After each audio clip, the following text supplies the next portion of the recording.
Good afternoon to everyone. I'm Malathi from the Department of Mathematics, SNS College of Engineering. Today I'm going to say about testing of hypothesis. First of all, we should know what is hypothesis. A hypothesis is an assumption about the population parameter. A parameter is characteristic of the population like its mean of variance. The parameter must be identified before analyze. That is, if you want to, in real life, we can say if you want to run a business, before seeing the happening things, we can assume, we can expect our range of profit, or we can accept, or we can assume the range of acceptance of loss, or how our business should run in an average way. That are all called assumption. That assumption in mathematical terms we say it as a hypothesis.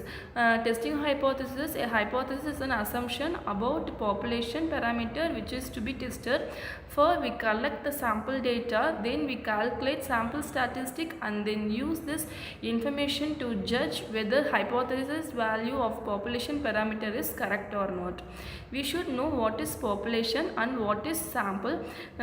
Suppose if you are considering our human body, the total quantity of blood is nothing but population. For taking some small quantity to check the group of our blood is called sample. So from the big thing, if you are taking a small thing, means it is called sample. The overall term is called population.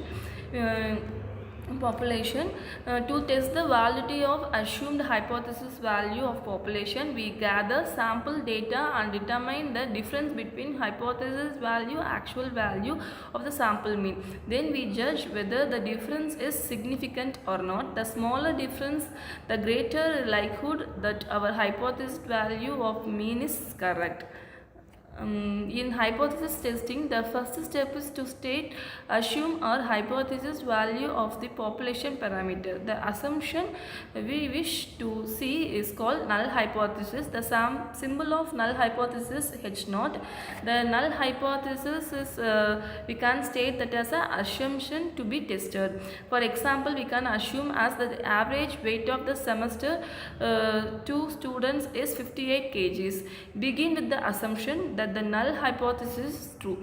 The alternative hypothesis is the opposite of the null hypothesis. Usually this is denoted by H1.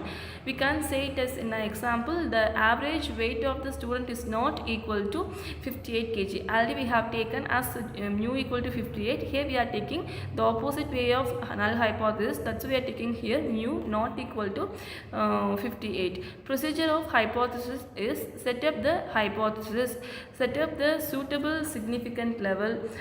Then we should know what is suitable significant level. Usually we are taking 5% or 1% is our suitable level of significance, but we can take any level of significance. Suppose for example I am saying 5% is level of significance for the given data, means 5% of the chances are there to reject our hypothesis. Otherwise we can say in other way we can say that as a 95% chances to accept our null hypothesis. This is the selecting the significance level. Then the third step is determination of suitable test statistics, whether we have to choose Z test or T test or chi-square test. For T test, if we are having the words of mean proportion difference, means we have to go for T test. If we are having variance, means we have to go for chi-square F test. Determine the critical value from the table. Step 4 is determine the critical value from the table. Step 5 is we have to doing the computation check. We have to check the sample result. Finally we have to take the decision with the comparison of calculated value and table value. If we are having calculated value is less than the table value, means we can say our null hypothesis accepted. Otherwise we have to say null hypothesis rejected. This then we are having type 1 error and type 2 error. When a statistical hypothesis tested, there are 4 possible results. The hypothesis is true but the test is accepted.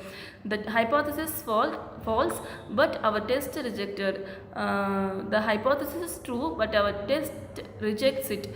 By the hypothesis is false but our test accepts it. These are the four types we are having. Rejecting a null hypothesis when it is true is type 1 error. Accepting a null hypothesis when it is false is called type 2 error. These are all the things about hypothesis. Thank you all.